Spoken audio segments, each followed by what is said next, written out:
Welcome back, everybody. One more video for you this week. In this one, I want to talk about the responses that I got from people in the discussion thread that I posted called Being in College, where I just asked you guys some questions just about, kind of being a college student, looking at some of the not strictly academic things about being in college, because I just think it doesn't get talked about enough. And if what we're focused on is like getting the best grades and what goes into our grades and stuff. I just think that there's a lot of things outside the classroom that go into that. Like, obviously, if I'm thinking about my own classes, like what goes into someone getting an A in this class, or what goes in, like what happens when people end up failing the class.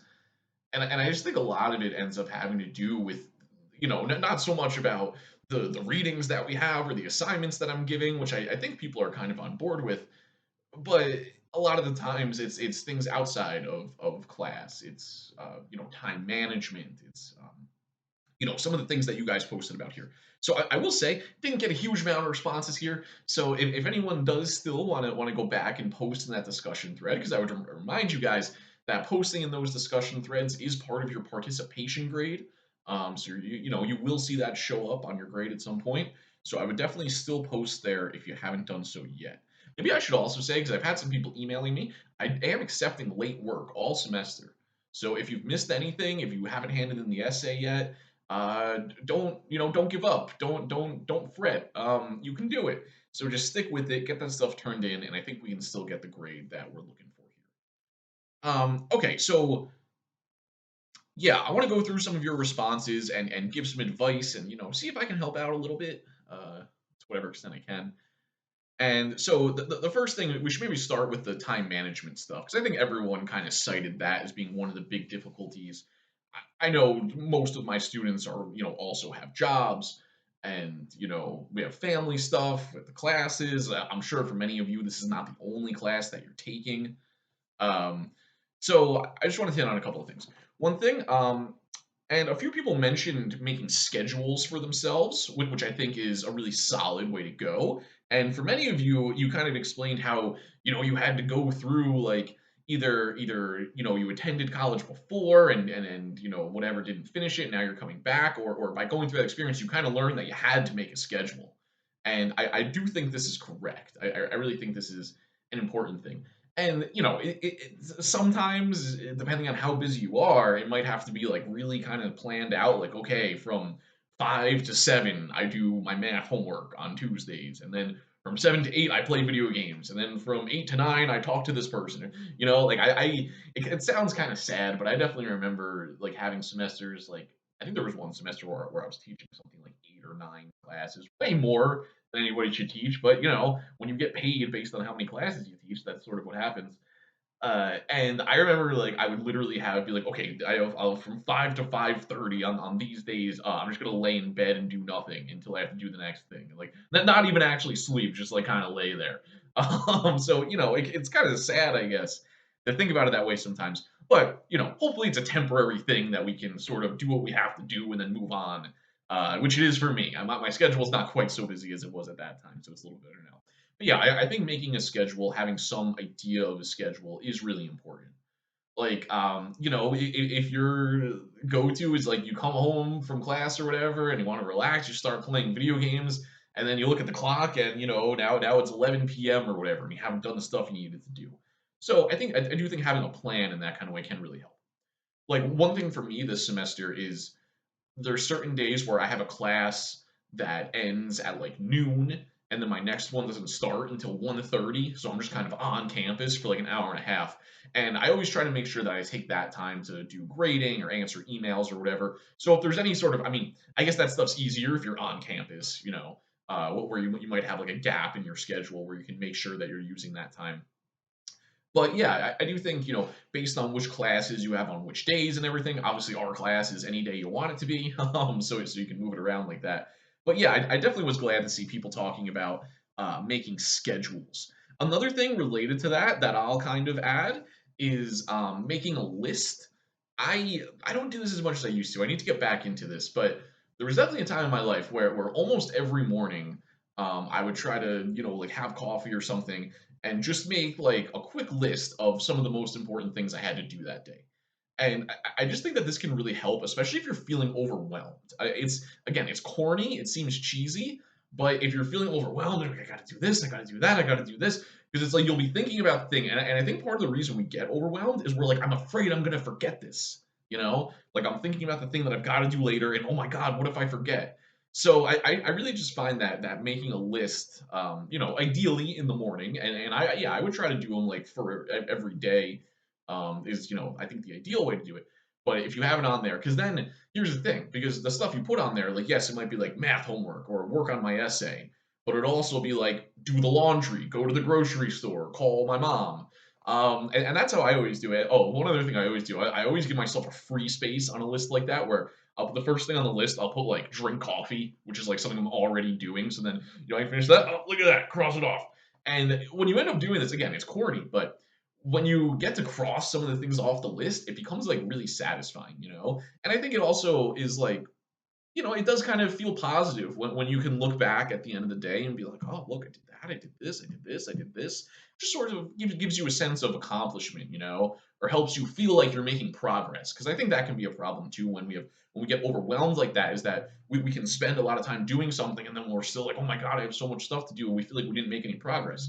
And if you have a list, you're like, no, look, like I did the laundry, I cooked dinner, I did my math homework, and you can see all the things. And then obviously you can also see the things that you didn't get to that day and make sure that you carry them over to the next day or something like that. So I'm a fan of making lists. It's definitely not something I was doing at the beginning of my college career. It probably took me a while until I got super busy and stuff before I really started doing that. But that's something I would encourage.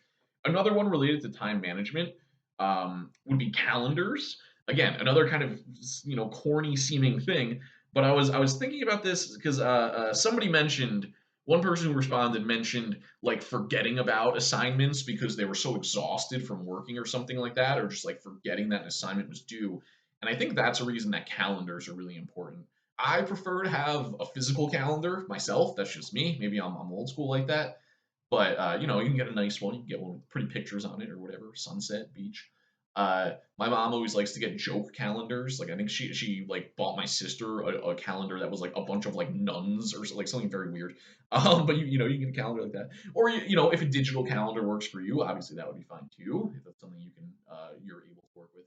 But I remember having like a very specific moment that made it clear to me that I needed to use a calendar because again, I didn't start doing this until I was probably a junior or senior in college, things I should have realized earlier. But I remember I was actually I think in a graduate class when this happened to me. I was in like a graduate class. It was like a small classroom around, and we sat at like one big conference table. It wasn't like all different desks. It was like one big table. There was like 12 people in the class. It was a small class, and when I came in for class that day, I think it was towards the end of the class, like we did our lesson or whatever, and then the professor was like, "Okay, so you guys had this assignment where you had to find a source that you're going to use for your essay, and you did your assignment. So I want to go around the room and have everyone tell us like what source they found and how they're going to use it, and give us a summary and tell us the author." So it was like very much something you couldn't just bullshit, right? Something you would have had done beforehand. And I just totally had forgotten about this assignment. I just did not remember. Totally slipped through the cracks. I was at work earlier in the day dealing with relationship stuff, whatever. Just totally did not remember. So now I'm like freaking out, right? I'm sitting there in this classroom. I think I was like the youngest person there, probably by a significant margin. And they're going around the room, right? And everyone's going, oh, well, I found this article by this person, and it's in this journal, and this is what it was about, and this is how I'm going to use it, blah, blah, blah.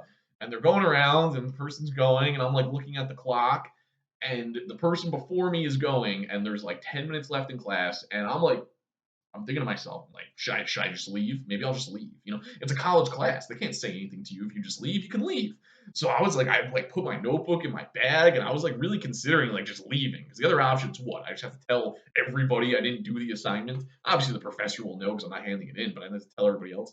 So I'm like, I don't know what to do. I'm indecisive. The person before me finishes, and then I'm like, oh no. And then the professor's like, all right, and that's gonna be it for class today. Next time we'll pick up with everybody else.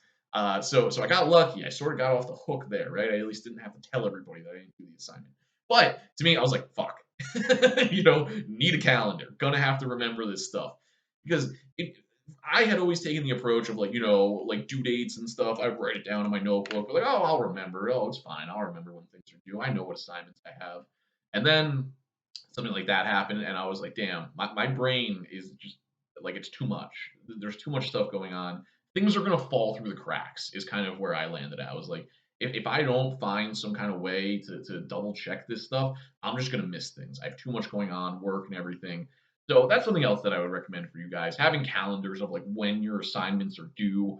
When I give you your assignment sheets, put on a calendar when the rough draft's due, when the final draft is due, stuff like that. Um, okay, just going through some other responses. Somebody else also said they said college is also more of my responsibility because professors aren't on top of me to do assignments as they were in high school. I think that's a really good point, and I've heard this from students. Like if you don't do work for high school, like they call your parents or something. Like there's people like hounding you, being like, "Hey, where's your work? Where's your work? Where's your work?" And obviously, college is not like that. So it's very much is more of like a self motivated thing. It just has to be that way. And it's a struggle, like finding the will within yourself to do that and seeing it. But yeah, that's how it is. Like no one, you can fail your classes and you can not move on, and no one is really gonna worry about it. You know what I mean? Like I feel bad about it. I don't want anyone to fail my class. Of course, I want everyone to hand in their assignments. I feel bad when people don't, but you know. No one's calling your parents. That's just how it is. So it is something we have to get used to. Kind of having that motivation from ourselves.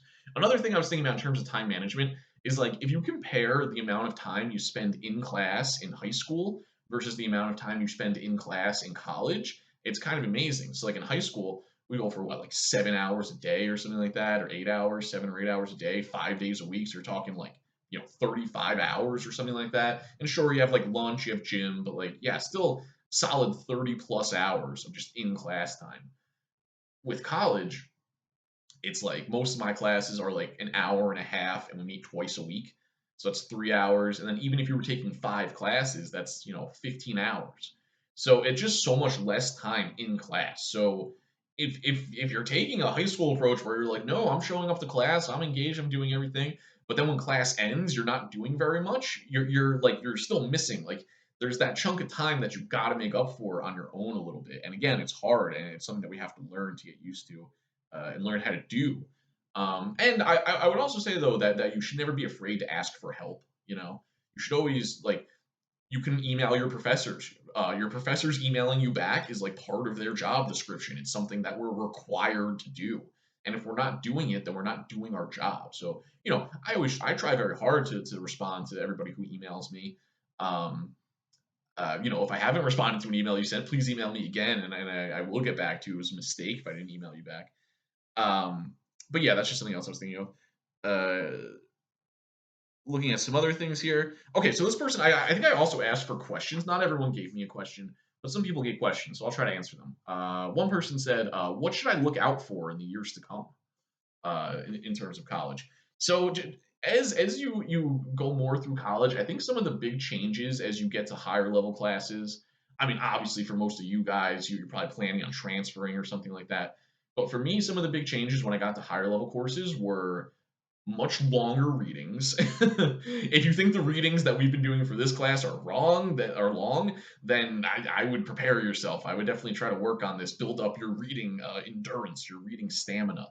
Because for me, again, I was an English major, so maybe that's more because of what I was doing. But I'm pretty sure, regardless of what your major is, you're gonna have times where a teacher's gonna assign you like 50 pages of reading, and expect you to like retain it, to understand what happened. So some of the stuff that we've talked about in class before, annotating, underlining, making stars on the paper, taking notes while you're reading something, being an engaged reader.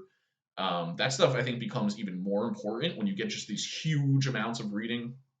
I remember when I was in graduate school, we would have one class meeting a week, and they'd have us read like a whole book each class, like 250 pages. Most people would never actually finish that. So like that's something too. I'm not naive to this stuff. I know that most students don't do all of the reading, but I would say you do have to become kind of skillful about what reading you need to do and what reading you don't have to do. Like if I got like a 70-page reading and they would give you a week to do it, one thing I would do, I would read like the first 10 if I didn't have enough time. I enjoy reading and was interested in the stuff I was studying, so I would like to read all of it. But if I didn't have time, I would try to read like the first 10 pages, 10 pages in the middle, and then the last 10 pages. Definitely the first and the last. That's kind of a good place to start. Like if you don't have time to read all of it, read the beginning and the end, and a lot of times you'll get a lot of what you need from that. Other things about like how college changes when you get into the higher levels of it, I think there's a higher expectation for all of us to be more independent in terms of like research. We're not really going to do too much research in this class. For our next essay, I'm going to give you like some outside articles that we might try to include in our essay, but I'm not really going to be asking you to, go out and find your own research or do stuff with the library. We're not really going to do too much of that here, but that's something in later classes. The research becomes much more independent, and like what topics you want to write about become more independent. Like when I was a senior, they would just give us we would just read books. We'd read a couple novels for an English class. We'd read some books, and then they'd be like, write an essay. And then I'd be like, well, about what? And they'd be like, well, whatever you want. So I think that that's definitely I think there becomes more of an expectation on us to kind of have our own interests and our own like something that we're bringing to the table that we want to focus on. I think there's just a lot more room for your own independence as you get higher through college. And it's a good thing and it's a bad thing. It can be a bad thing because it can be overwhelming, but it could also be a good thing because you have more freedom and you can try to find stuff that you're really interested in that you actually want to study and write about and stuff like that. So yeah, I think those are some ways that things to look out for, as you go through college. Another question someone gave me, they said, do you take fewer classes the farther you get into your major, and do you focus on more specific topics related to your degree? So the number of classes for me never really changed. I took, I think, 5 classes a semester for my full 4 years of undergraduate. Uh, so the number of classes doesn't really change. But like this person said, the topics of each class, like which classes you're taking, that does change. I think generally people start out with these kind of core classes. You take, English 101, you have to take a math class, you take a science class. I had to take all that stuff. Even though I was an English major, I had to take a math class, science class. But then by the time I was a junior and senior, I was pretty much only taking like English and philosophy, because those were my two biggest interests. Every once in a while, I think I had to mix in like a marketing class to make my dad happy one time. But yeah, you definitely get a lot more choice in terms of classes. Probably also if you guys are planning on transferring, probably once you do that, you'll have more choices too, just because 4-year universities have more options in terms of choices. But yeah, you get electives, you get the things in your major. Usually within your major, there's a lot of choice. Like I remember one of the most exciting times of college for me. This is how much of a nerd I am. One of the most exciting times for me was when they would put out like the schedule for what classes were going to be available for the next semester. I'd get to go through and be like, oh look, this professor is teaching a Shakespeare class, and this professor is teaching class about poetry, and you kind of look through that and see which ones you want to take. This professor is teaching a film class. So yeah, you definitely do get more choice, and you get to focus in a lot more on your major. You mostly do the requirements at the beginning, and then it kind of gets more focused as you go on. Okay, so someone else was talking specifically about online classes. So I had one person who talked about having trouble paying attention in online classes. They said I would just go on my phone and not pay attention in class, and it would make me miss information that was needed and affect my grades. So yeah, I would say the online learning stuff. Oh, I mean, I'm sure you guys have a sense by this point if it's something that works for you or if it's not.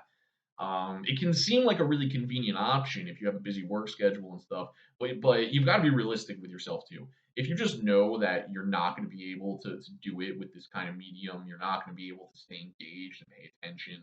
Obviously, I think being online puts even more, it takes even more like self motivation, like I was saying before. So if you know that's not going to work for you, then I would say do what you can to try to take it in person. You don't want to waste time or money on something that's not going to end up working. So you got to know what's going to work for you. I think that's what a lot of this stuff comes down to too, just kind of knowing yourself and being realistic with yourself about like what am I going to be able to accomplish? What am I going to have to do to get that done? And also like what am I going to have to are there things that I'm going to have to like cut out of my life to make sure I can get this done? Like I definitely when I have students who like were in high school more recently, I think like when we're in high school, people have like these like big friend groups, or some people do at least. And I just think like going into college and then past that, I just don't think that's something that's sustainable to have like, 20 friends that you're talking to, texting to all the time. So it's kind of a sad thing, I guess, but it is kind of necessary when we move to college to kind of narrow our group a little bit, which is sad, but it can also be a good thing or a necessary thing. 'Cause in high school, sometimes you just end up like being like friends with people who you don't really have that much in common with. You're just kind of pushed together because of the way classes are. Um, yes, this person also said using a schedule was good for them. Okay, so someone else said they said we as students aren't mentally prepared for the hardship we're about to endure. The way we were taught in high school to study and do homework does not compare to college. I think that's a good point too. I agree with this that I think like high schools don't do a great job preparing students for what college is like. And I think Bergen has one of these like college success courses, and I don't know. I've kind of heard mostly negative stuff from students about those courses. So I do think it's important to do what you can to try to find what works for you in terms of the things we talked about, making a schedule, having a list, calendars, and everything like that. Yeah, because it is not a great scenario in terms of the preparation that we get. I like this. Well, one person. So I had also asked you guys, like, what's a good thing about being a college student? Try to give some positives here. One person, I really like this. One person said, one thing I like about being a college student is feeling like I'm a blank paper, not yet painted. I wonder what kind of painting I will get. I thought that was really nice. I remember talking about that a lot with my friends in college, where like there would just be like one person in our group would be having like an existential crisis about like what am I doing with my life, where am I going, what's happening, and then I remember especially it was a thing like once I was like a senior and you're like 23 or whatever, and then you start seeing like some of your friends like getting married or people like having babies and stuff. And I remember some of my friends were like really negatively affected like that. They were just like, I feel like I'm doing nothing with my life. I have no direction or whatever. And I think this is kind of the right answer to that. Like in a way, I think it's almost more positive if like your life is still open ended, or like I don't know what I want to be. Maybe I'll be a scientist, maybe not. Maybe I'll be this, maybe I'll be that. It can feel like yeah, again, overwhelming or like you have no direction or something. But I don't know. I think we can take a more optimistic look at it, and it's just like, well, you could be anything. Anything could happen. And that's again overwhelming, but also kind of a good thing. So I think like sometimes you can look at other people and it's like, okay, like that person has a direction in life. It kind of sucks, but it's not great. I wouldn't really want that. Like I look at like my sister, she's married, she has a kid, they live in South Carolina. I'm like, yeah, she knows what her life's about more than I do, but I wouldn't want that fucking life. I don't want to do that shit. I'm not taking care of that kid, you know. So yeah, I don't know. Maybe we can see some more positive sides to the way that college can sometimes make you feel like you're just kind of floating through the air. One other thing I wanted to make sure that I mentioned was the issue of that I'm sure a lot of you have. No one mentioned it, but I think an issue for people getting used to being in college is having bad professors, and that could be either the way people teach.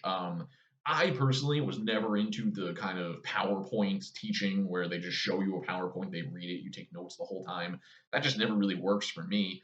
I think if you do have a class like that, it's important to try to find some way to make your classes relatable in whatever way that you can.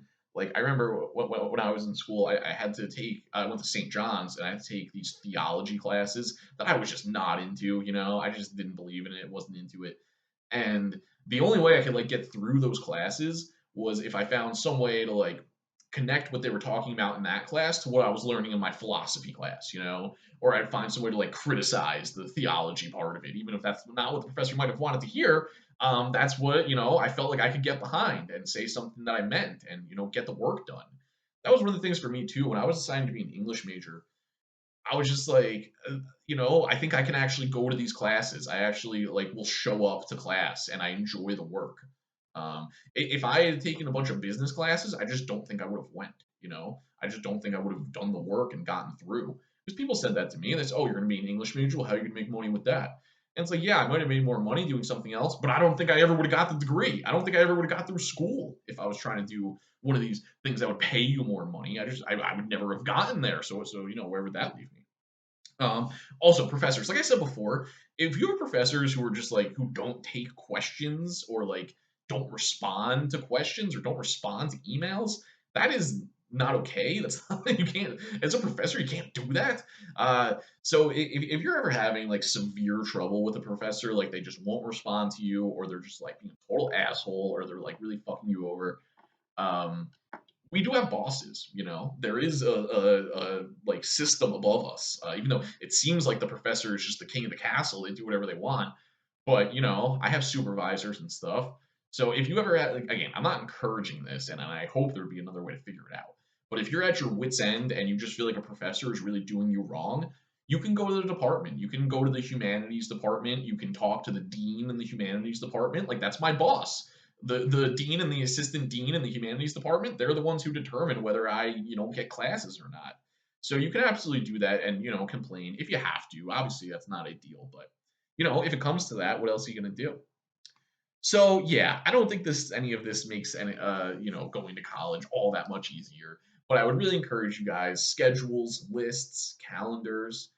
Um, and I don't know, maybe just cut yourself a break every time. It's also important to try to, like, when we're talking about making a schedule, I think it's also important to have like downtime in there. Like I think I said before, like having like a certain time, like now I'm going to play video games or like whatever relaxes you, or like making sure you get enough sleep and stuff.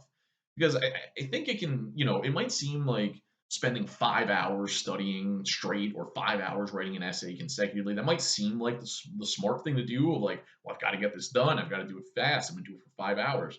But I do think that after we're doing something like that for a certain amount of time, there's just diminishing returns. Our efficiency is just going to drop off. So even though it seems counterintuitive, maybe if you work for 2 hours and then take a break for an hour and then work for another 2 hours, you might actually get more done in those 4 hours than you would have in 5 hours of just working continuously. You know what I mean? And that goes along as well with like making sure that we're setting ourselves up for success, like physically, making sure that we're like eating correctly, drinking water, whatever. um, if you have a really boring class, make sure you drink some coffee or have a snack or something. That's and like that's something that comes to mind for me, like setting yourself up. That's something I always try to do. Like I have a day this semester, I have 2 days, I think Mondays and Wednesdays this semester. I have to wake up at like 7 a.m. and I'm just not a morning person. I just really can't do it. So at night, the night before, I have to do everything that I can to make sure that I can, do what I need to do the next day. So like I get my coffee completely ready and all I have to do is boil the water and pour it in. I have the towel in the bathroom to take a shower. I have everything set up so I don't have to do any thinking or anything really the next morning because I just know I'm not going to be in a place to do that. So you've got to know yourself. Maybe you're someone who shouldn't be taking a class at 7 in the morning. I am someone who should not be teaching class at 8 a.m. But I don't get as much choice. You guys get a little bit more choice than I do in terms of when your classes. Um, so yeah, I guess that's what I'll say. Maybe we'll talk about some of this stuff again. I do think it's very important for a class like this that we spend some time on, just how to like engage ourselves in college, get used to being in college, and just feel more comfortable. Something I want you guys to take away from this class is just getting comfortable with like the kinds of reading and writing assignments that you're going to get in college, and just kind of the whole feel of college as a whole.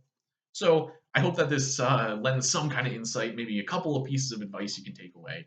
But yeah, we'll talk about it more, and I'll see you later.